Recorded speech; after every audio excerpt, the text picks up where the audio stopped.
toujours voulu écrire, ça fait que j'étais à la recherche d'histoires ou d'anecdotes intéressantes.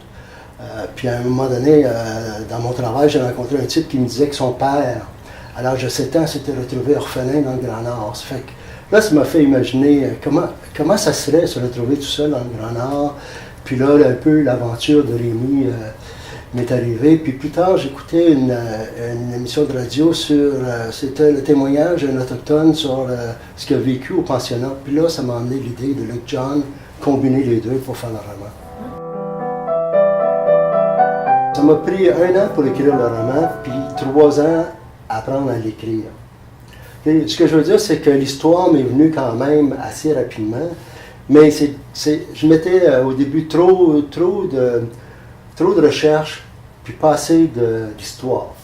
Puis c'est trouver le bon équilibre, puis aussi trouver une façon de le dire sans toujours répéter les mêmes mots, sans avoir un verbe être à chaque 2 phrases, tu sais, puis tout ça. Là. Ça fait que c'est trouver des formes actives de dire les choses, puis ça s'apprend.